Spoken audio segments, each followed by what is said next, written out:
Assalamualaikum warahmatullahi wabarakatuh.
لا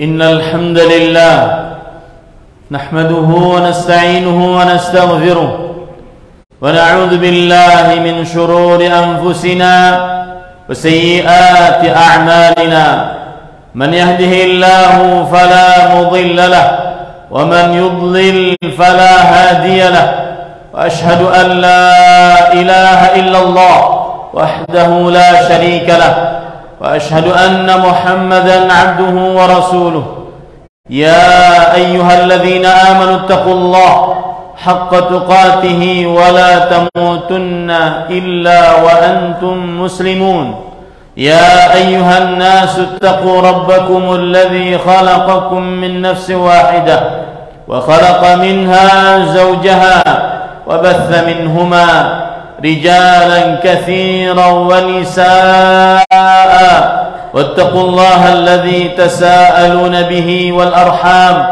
إن الله كان عليكم رقيبا يا أيها الذين آمنوا اتقوا الله وقولوا قولا سديدا يصلح لكم أعمالكم ويغفر لكم ذنوبكم ومن يطع الله ورسوله فقد فاز فوزا عظيما أما بعد فإن أصدق الحديث كتاب الله وأحسن الهدي هدي محمد صلى الله عليه وعلى آله وسلم وشر الأمور محدثاتها وكل محدثة بدعة وكل بدعة ضلالة وكل ضلالة في النار اللهم صل على محمد وعلى آل محمد كما صليت على إبراهيم وعلى آل إبراهيم إنك حميد مجيد اللهم بارك على محمد وعلى آل محمد كما باركت على إبراهيم وعلى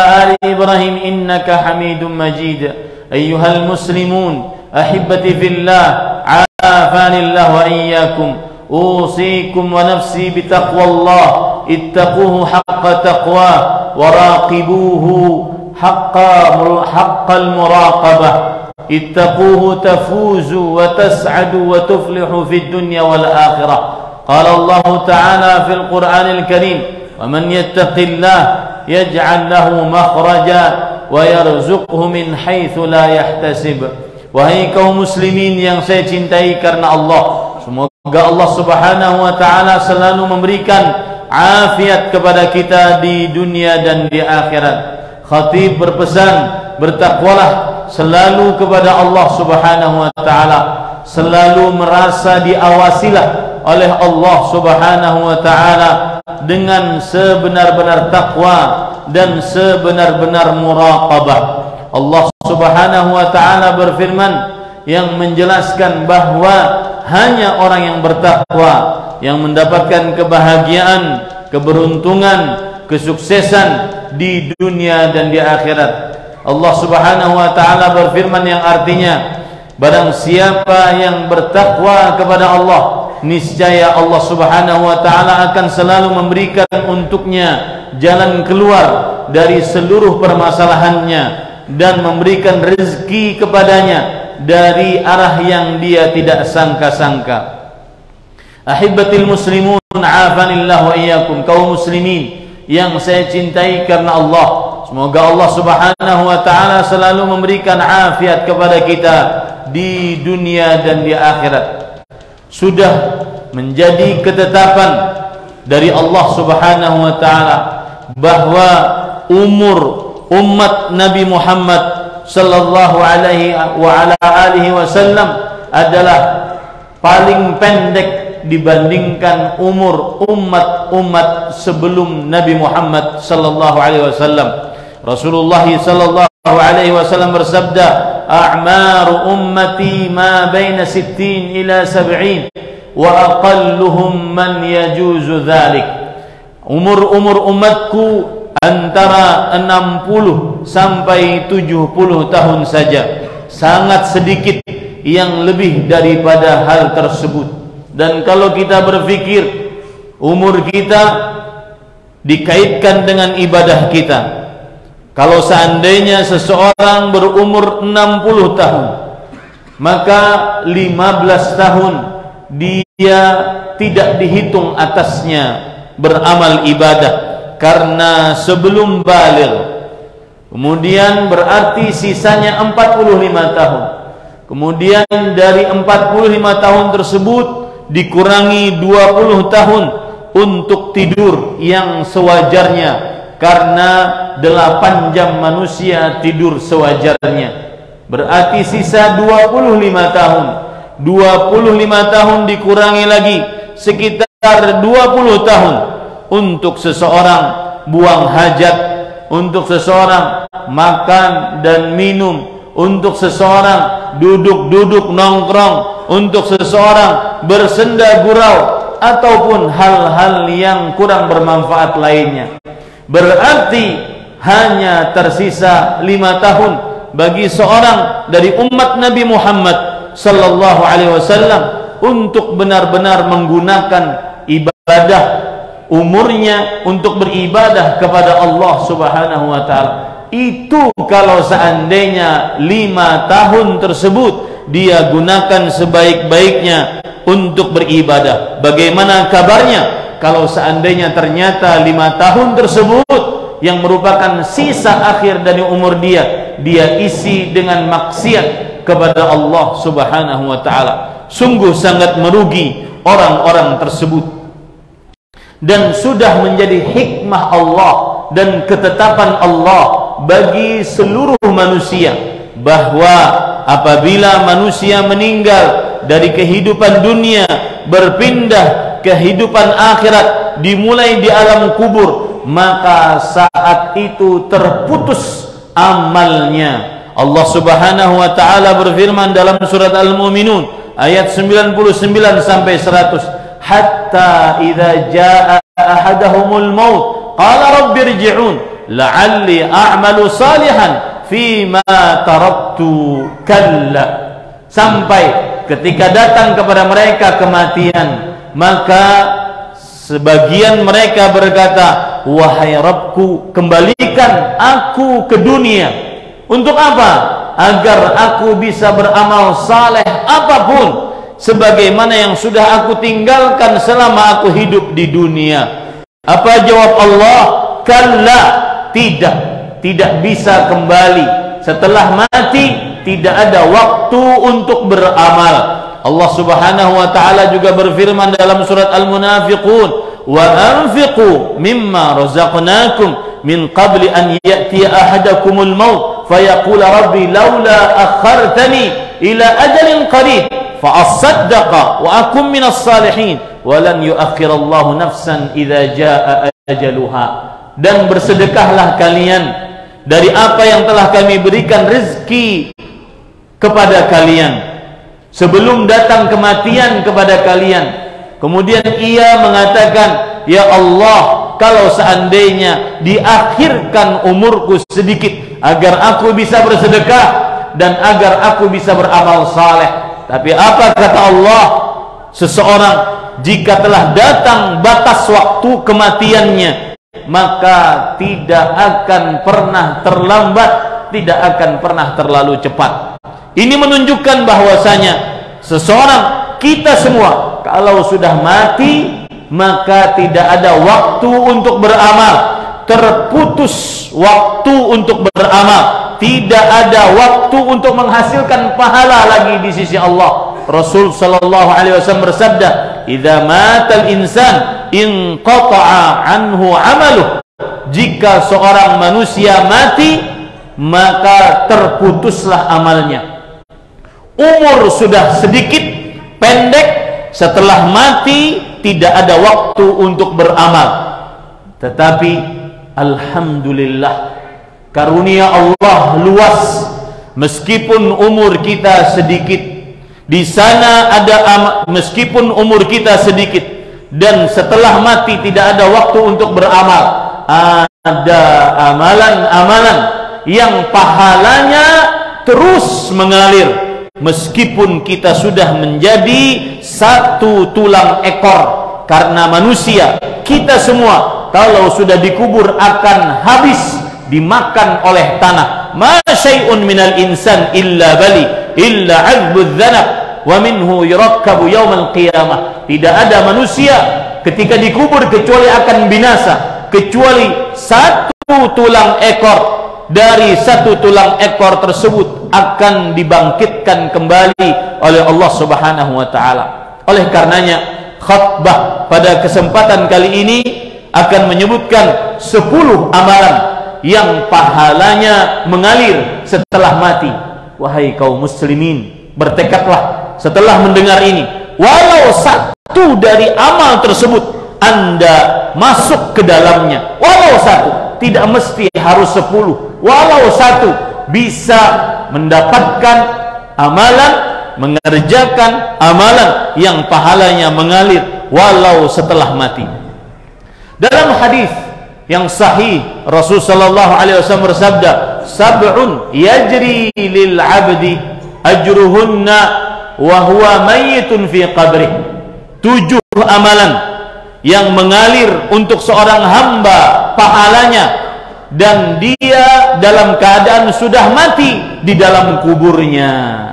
Dihafal 7 amalan tersebut. Nanti akan saya tambahkan 3 amalan agar mungkin salah satu dari kita bisa beramal dengan 10, salah satu dari 10 tersebut. Yang pertama, man 'allama ilman, siapa saja yang mengajarkan ilmu yang berdasarkan dari Al-Quran dan hadis yang sahih dipahami oleh para sahabat Nabi radhiyallahu anhum. Dengan ilmu agama yang benar, seseorang menunjuki manusia mana jalan yang baik, mana jalan yang buruk. Seseorang menunjuki manusia mana yang hak, mana yang batil. Maka selama ilmunya bermanfaat untuk orang lain, selama itu pula pahalanya akan terus mengalir. Perhatikan Imam Asy-Syafi'i rahimahullah dengan kitabnya Al-Um, dengan kitabnya Ar-Risalah. Beliau ulama Islam abad ke-3 Hijriyah, 300 Hijriyah. Sekarang kita abad ke-15 Hijriyah. Hampir 11 abad. 11 abad, tapi pahalanya terus mengalir, pahalanya terus mengalir. Makanya manusia yang paling banyak pahalanya adalah Nabi kita Muhammad sallallahu alaihi wasallam, karena dengan ilmu dari beliau akhirnya kita mengetahui agama Islam.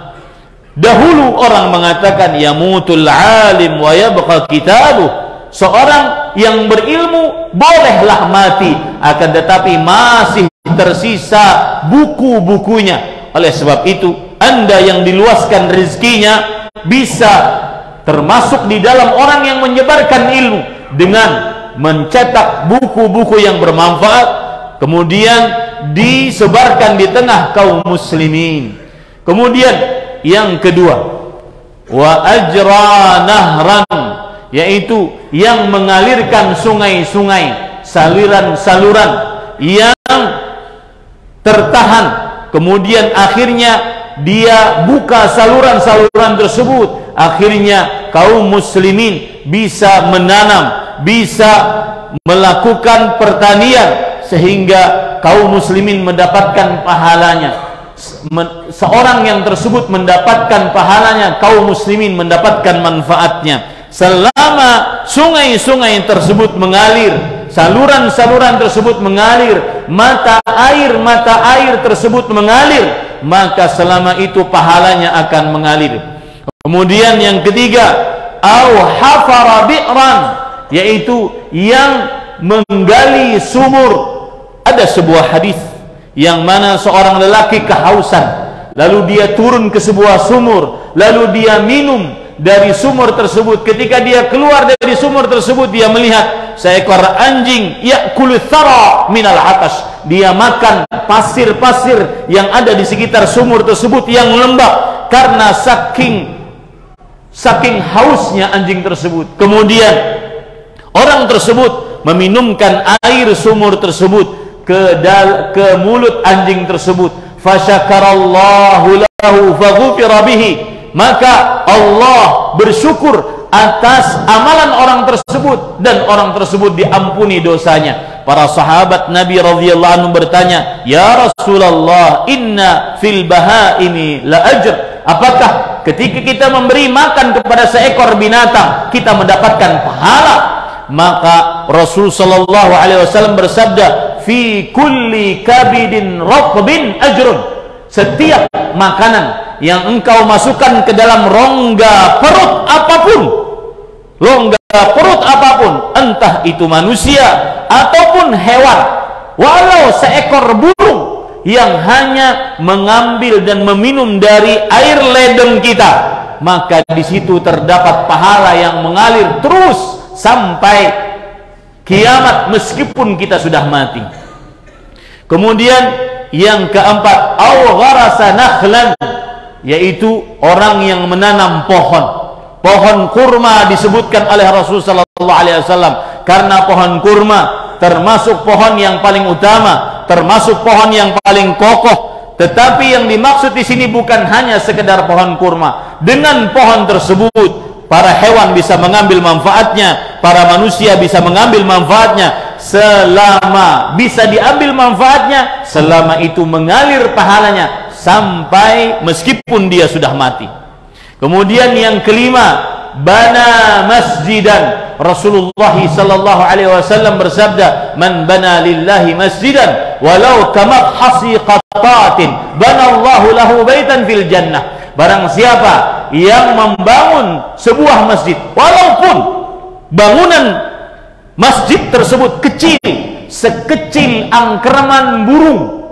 Anda tahu sangkar burung ketika dia mengangkremi telur-telur yang dia telurkan untuk anak-anaknya sekecil itu. Walaupun membangun masjid, ikut andil membangun masjid sedikit pun, maka Allah akan bangunkan sebuah rumah untuknya di surga. Kenapa demikian? Selama masjid tersebut dipakai, berarti orang sholat di dalamnya, orang membaca Al-Quran di dalamnya, kaum muslimin sholat Jumat berjamaah di dalamnya, kaum muslimin berdoa, bertafakkur di dalamnya. Lihat kisah Bani Najjar, keturunan Najjar, Masjid Nabawi yang kita kenal dari mulai 14 abad yang lalu, itu adalah wakaf dari keluarga Najjar. Berapa banyak pahala yang mereka dapatkan. Inilah orang yang cerdas, inilah orang yang tahu arti sebenar kekayaan, inilah orang yang cerdas, ini orang yang tahu bagaimana menggunakan kekayaan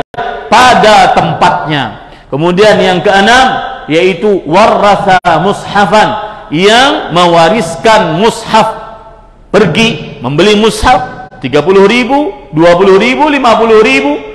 Selama mushaf tersebut dipakai oleh kaum muslimin, selama itu pahalanya mengalir.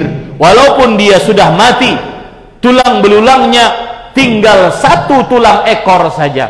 Yang ketujuh, yang terakhir, yaitu au waladan salihan taraka waladan salihan yastaghfiru lahu ba'da mautih.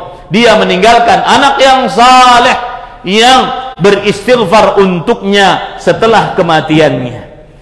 Yang kedelapan, di dalam riwayat yang lain disebutkan bahwasanya au bana baitan libni sabil, atau seseorang yang membangun rumah untuk orang-orang yang bersinggah di perjalanan, maka selama rumah tersebut dipakai, selama rumah tersebut diambil manfaatnya, selama itu mengalir pahalanya. Kemudian yang kesembilan, yaitu seorang yang berwakaf sedekah jariyah. Dia mensedekahkan sesuatu, barangnya tetap, tetapi terus diambil manfaatnya, membangun lembaga pendidikan, membangun masjid, membangun pesantren, membangun hal-hal yang bermanfaat. Barangnya tetap di situ, tanahnya tetap di situ, tetapi terus diambil manfaatnya. Selama diambil manfaatnya, maka selama itu mengalir pahalanya walau setelah kematian. Yang ke-10, yang terakhir, dalam hadis riwayat Muslim, Rasul sallallahu alaihi wasallam bersabda, dan ini khusus untuk orang-orang yang mempunyai kuat badan. Mungkin ada orang berpikir, saya tidak punya harta, Ustaz, saya tidak punya ilmu, Ustaz, saya tidak punya keahlian apapun, saya cuma kuat, saya bisa menjaga perbatasan. Rasul sallallahu alaihi wasallam bersabda, ribatu yaumin wa lailah khairun min siyami syahrin wa qiyamih, fa in mata jara alaihi amaluhu alladhi kana ya'mal. Menjaga di perbatasan, baik itu para tentara, orang-orang yang kuat, sehari semalam itu pahalanya lebih baik daripada seseorang berpuasa selama sebulan di siang harinya dan bertahajud selama sebulan di malam harinya. Kalau orang ini meninggal, maka pahalanya akan terus mengalir sebagaimana yang dia amalkan. Maka kaum muslimin yang saya cintai karena Allah Subhanahu wa taala, ambillah salah satu dari 10 ini. Tidak perlu 10-nya, satu saja, agar kita mendapatkan pahala terus mengalir sebagaimana di dalam satu ayat dalam surat Yasin. Karena sebagian orang membaca surat Yasin akan tetapi tidak memahami apa yang ada di dalamnya. Inna nahnu nuhyil mauta wa naktubu ma qaddamu wa atharahum. Kami membangunkan orang yang mati nanti di hari kiamat, dan kami menulis amalan-amalan yang telah mereka lakukan saat di dunia dan sisa-sisa amalan mereka. Itulah pahala-pahala yang akan mengalir setelah dia meninggal. Aqulu ma tasma'un wa astaghfirullah li wa lakum min kulli dhanbin fastaghfiruh innahu huwal ghafurur rahim.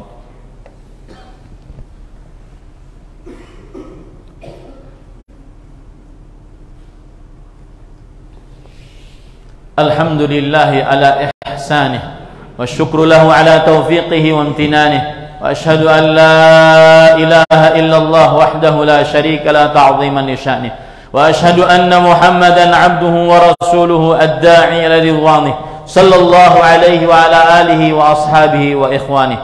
Allahumma salli wa sallim wa barik wa an'im ala abdika wa rasulika nabiyyina Muhammad wa ala alihi wa ashabihi ajma'in. Ayyuhal muslimun, usikum wa nafsi bitaqwallah, ittaquhu haqqa taqwah. Qala Allah Ta'ala fil Qur'anil Karim, ya ayyuhalladzina amanu ittaqullaha haqqa tuqatih wa la tamutunna illa wa antum muslimun.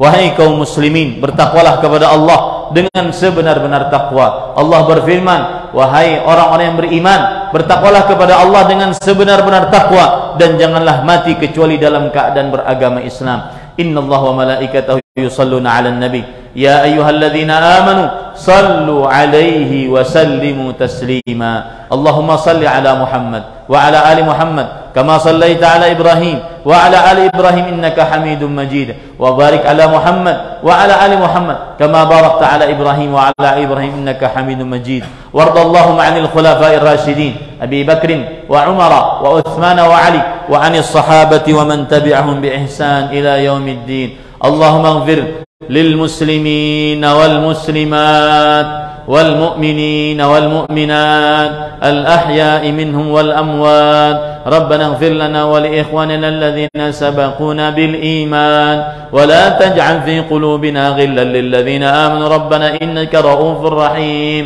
ربنا اغفر لنا ولوالدينا وارحمهم كما ربونا صغارا. ربنا اغفر لنا ولوالدينا وللمؤمنين يوم يقوم الحساب. ربنا هب لنا من أزواجنا وذرياتنا قرة أعين واجعلنا للمتقين إماما.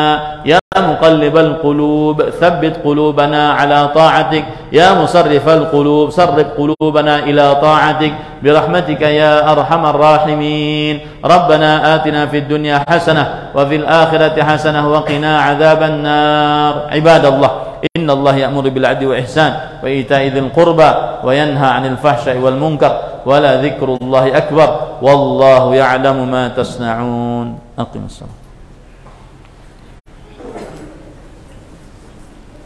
الله